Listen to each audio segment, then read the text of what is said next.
1. Washington State, late fall, 1893. Nick, there's something you should know. You ain't no boy like your cousins. In buckskin pants and shirt, Nick sat across the wobbly potmarked table from Sarah Combs, the only neighbor for miles around. I know.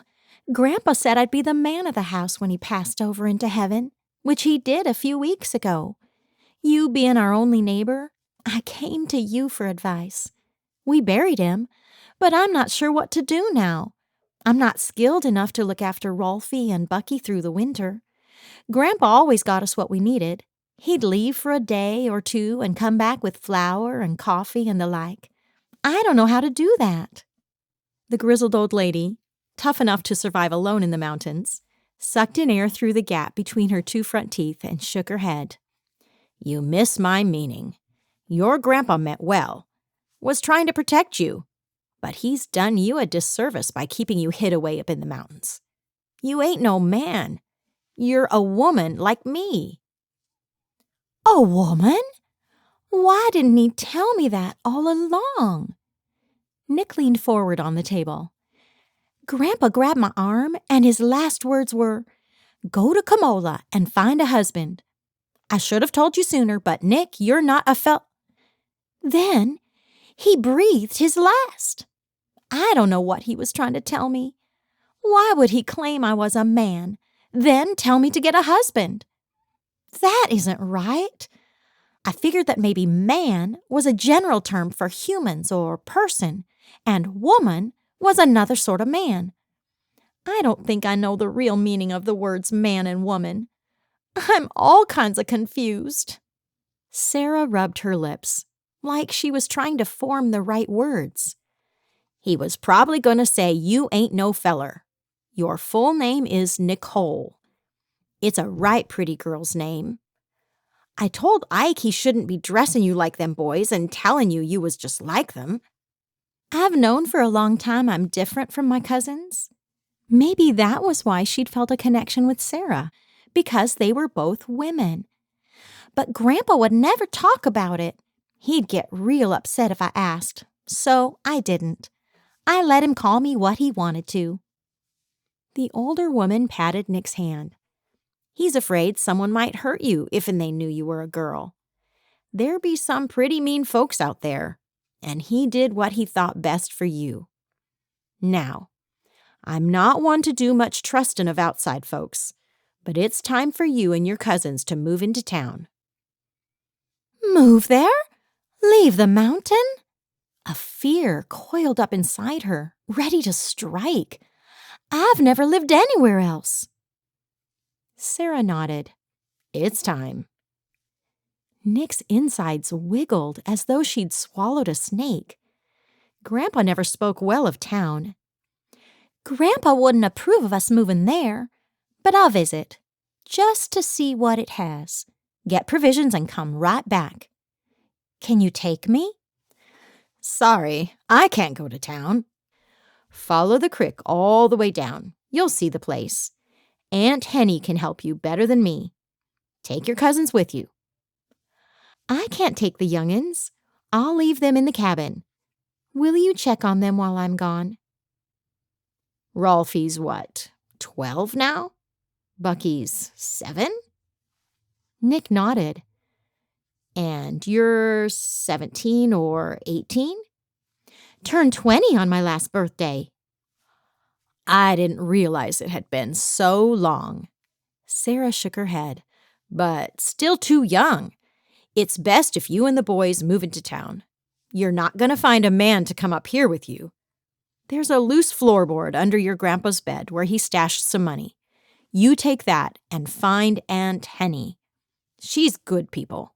You tell her I sent you. She'll help you.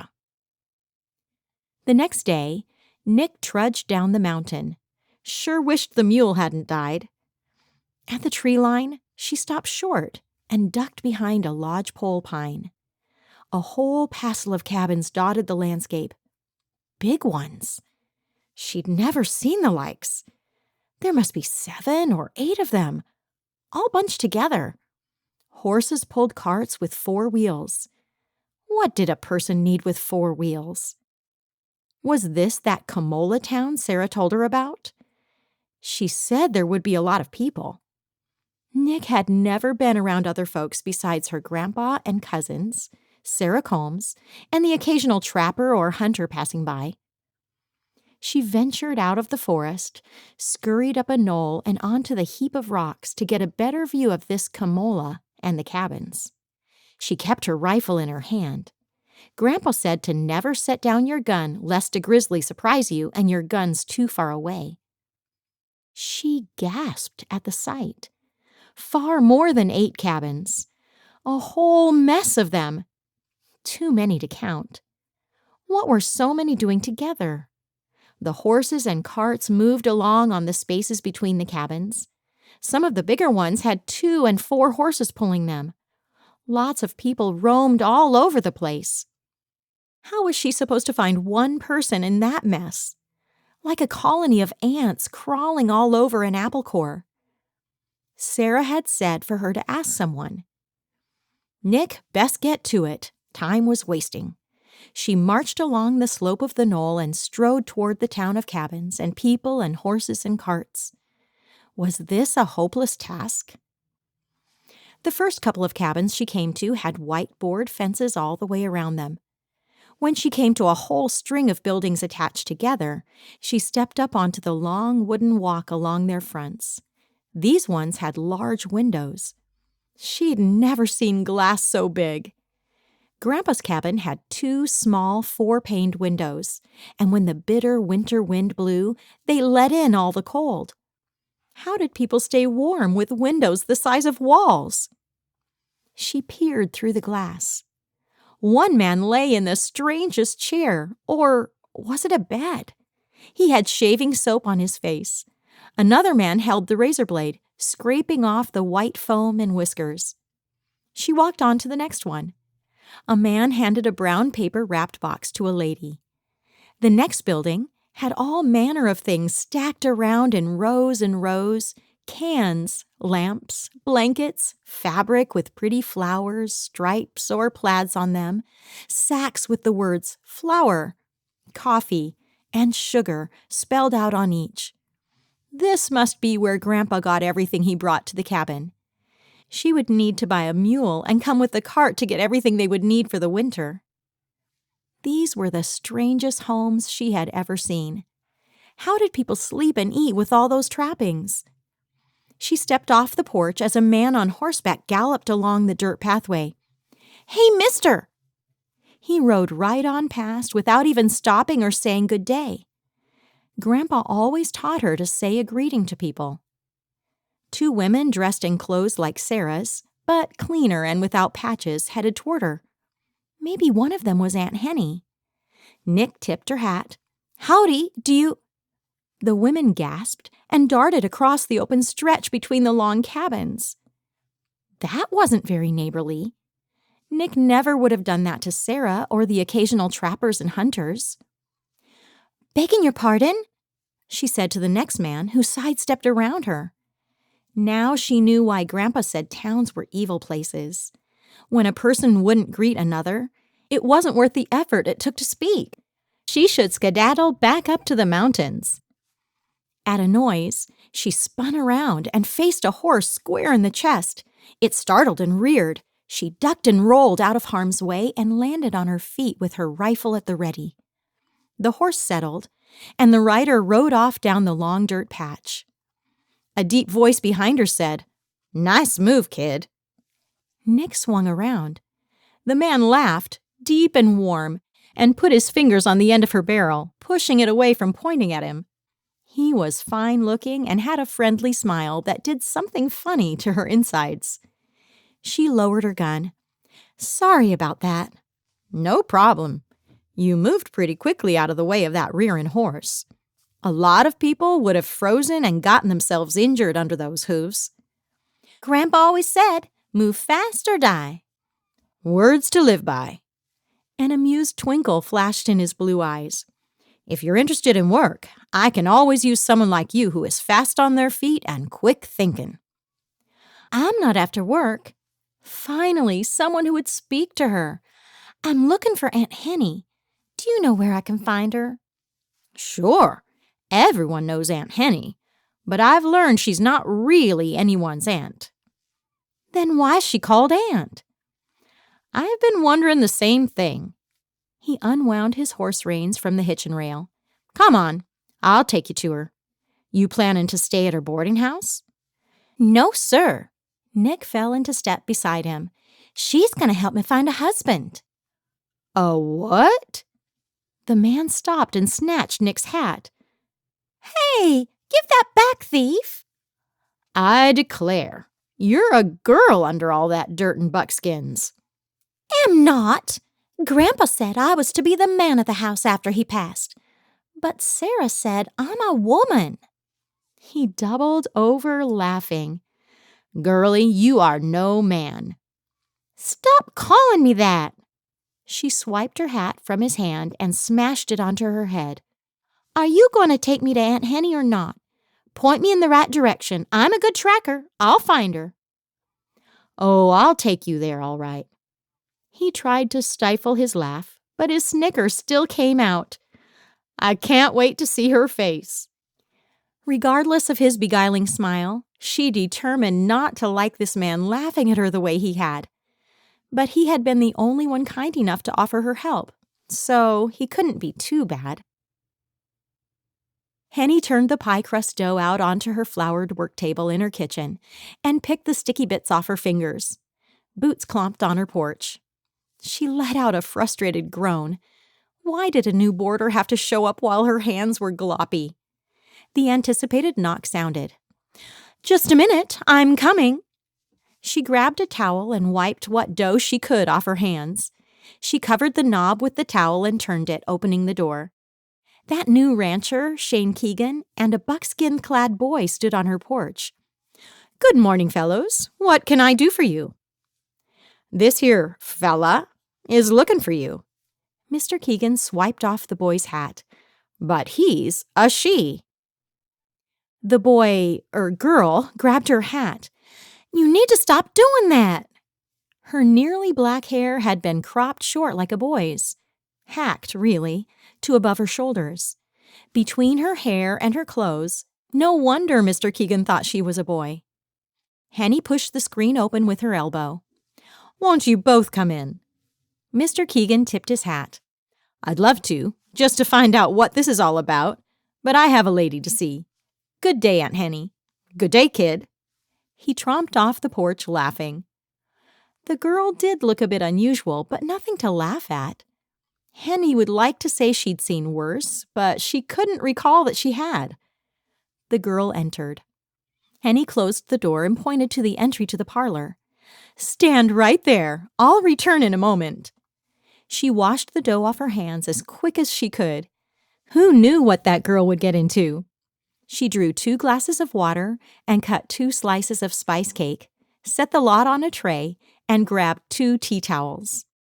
When Henny re-entered the parlor, the girl stood in the exact spot she left her in. Surprising. You didn't move. No, ma'am. Grandpa said when he told me to do something, I was to do it without question. That's the reason I'm here. He said come into town, so I did.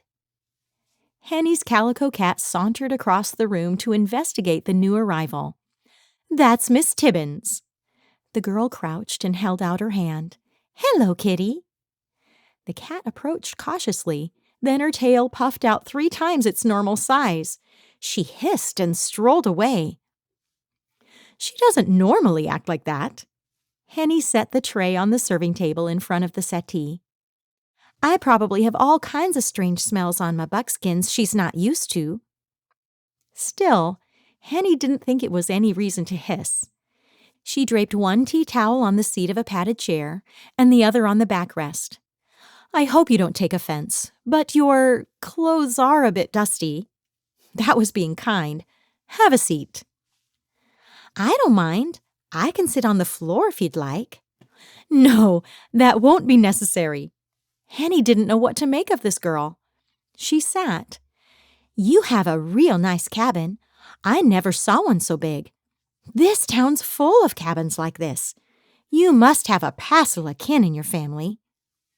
No, no family. This is a boarding house. I rent rooms to travelers and people who don't have or need a home. Henny sat on the settee and handed her guest a glass and a plate. Did she know how to use a fork? "Water and cake. I thought you might be thirsty and hungry." The girl's eyes widened. "I sure am. I haven't had cake in ever so long. Must be 3 years or more." She took the plate and glass. "Thank you, ma'am." She guzzled half the water, then took a large chunk of cake on the fork and shoveled it into her mouth without dropping a crumb. She knew what a fork was used for, said thank you and ma'am. Someone had taught her a few things. "What's your name?" "Nick. No, wait. Sarah told me to tell you my full name. Nicole Waterby." "Sarah Combs?" "Yes, ma'am. She's our neighbor." "Our?" "Me and my cousins." Henny resisted the urge to correct her grammar. "I didn't realize Sarah had any neighbors. I thought she was up there all by herself." "Have to go a bit farther up the mountain to get to our place." "How old are you?" "I turned 20 last month." "How old are your cousins?" "Rolfie's 12. I left him in charge while I'm gone. Bucky's 7. 2 boys, then?" "Yes, ma'am." "Mr. Keegan said you were looking for me." "Keegan? Is that his name? He was the only one who would even look at me, let alone talk to me. Everyone else gasped as though they had seen a rabid coon and hightailed it away from me. But Mr. Keegan was right nice. He brought me all the way here. Nice, except for him taking my hat and laughing." "Did Sarah send you? Is she all right? I worry about her." "Sarah's right as rain. She sent me here on account of my grandpa passed away." "I'm sorry to hear that." "He was pretty old. He told me to take care of my cousins, on account they are younger than me, and to go to Komola to fetch me a husband." Henny nearly choked on her cake. She coughed and patted her chest. "A husband?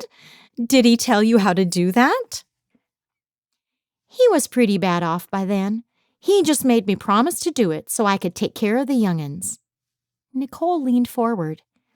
"Is there a special place I go to get a husband? 'Cause I'm anxious to get back up the mountain." Mercy, this girl needed help. Shane rode down the main street of Komola, fresh from the cattle drive. He'd sent his men on ahead to his ranch to check on things.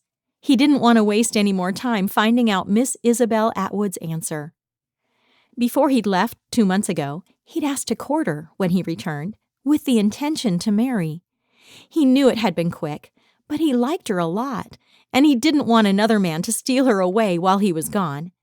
He wanted to make her his wife and take her to his ranch outside of town. Though he hadn't thought about taking on a wife before Isabel fell into his life, he decided he'd rather like to have a wife. He'd gone to the bathhouse to wash off the trail dust and grime and bought new clothes so she wouldn't think him uncivilized. He shook his head and chuckled, thinking about that buckskin girl. She certainly was an unusual creature. But girl or not, he could use a fast-thinking hand like her. Maybe he would talk to Aunt Henny and find out more about her. He rode up to Isabel's house, one of the larger ones in town, but by no means the wealthiest family. He knocked. A maid answered the door. "May I help you?" I'm here to see Miss Isabel Atwood." Was that the correct way to make that kind of request for someone of her station? She opened the door wider. "Come in." He stepped inside the foyer. "Wait right here." The maid slid open a pair of pocket doors, disappeared inside, and closed them behind her. An expensive-looking rug covered the marble floor. He skirted around it. A dark wood curved staircase ascended to the upper level. This was one swanky place. Could Isabel ever be happy stuck way out on his ranch? Muffled voices leaked through the doors, but he couldn't tell what anyone said. The doors slid open, and Isabel appeared. "Mr. Keegan, it's so good to see you." She crossed the entry and slid open doors on that side. "We can talk in here." Mr. Keegan? That couldn't bode well for him. He followed her into a room that appeared to be a study with heavy furniture, dark paneling, and cases of books. "I'm glad you caught me here." She sat on a little couch and pointed to a chair. "Please, have a seat." As he did, his stomach knotted. This meeting would give direction to his future, one way or another. The maid entered with a tray and set it on the coffee table. "Anything else, ma'am?" "No, thank you." The maid curtsied and left. Isabel poured tea from a china teapot into 2 china cups and handed him one. "How did your cattle drive go?" "Real well. I got a higher price per head than I anticipated." He took a swallow of the warm brew. "I think you know why I've come." "No sense dawdling." She gave him a sweet smile. "I do." "I'm not going to like your answer, am I?" "Shane, I care about you a great deal." "But you aren't going to marry me?" "I'm not in love with you. I don't know if I could be happy way out of town on your ranch. You deserve someone who wants all the same things as you. Someone who finds living on your ranch as exciting as you do." "Did you marry the man your folks wanted you to?" He hoped not. She hadn't been enthusiastic about him. "No." "That hotel clerk? You're in love with him, aren't you?" She nodded. "I am. How did you know?" "You were always talking to him, always around him, and he gazed at you the way you deserve to have a man look at you." "I don't think I ever looked at you quite that way." "Maybe that's why I proposed, so he couldn't steal you away." "But he did." Shane shook his head. "He can't steal what wasn't mine to begin with. He obviously makes you happy. I can see it on your face. Is he going to marry you?" She held up her left hand. "He already has. I'm so sorry. I wanted to tell you, but I didn't know how to reach you on the cattle drive." "No reaching a man on a drive." He stood. "I'll be going." She walked him to the door. "I hope you find the perfect woman. You deserve someone special." The image of the buckskin girl popped into his head. She was special, all right, but not necessarily in a good way. He opened the door. "Isabel, thank you for telling me yourself. You could have easily had your maid relay the information to me, or your father." "I couldn't do that to you. You mean more to me than to treat you inconsiderately." "Good day, Miss Isabel." He walked down the steps and out to his horse. Though in his heart, he'd known he was never good enough for someone like Isabel, her refusal, even as kind and sweet as it was, still stung. What should he do now? On the drive, he had a purpose: return to Camola and court Isabel. Now, he would simply head out to his ranch. That seemed lonely somehow. It never had before. Isabel had changed his way of thinking. He would need to change it back to his solitary way of life. He could do that. Make ranching everything again. He'd been foolish to think otherwise.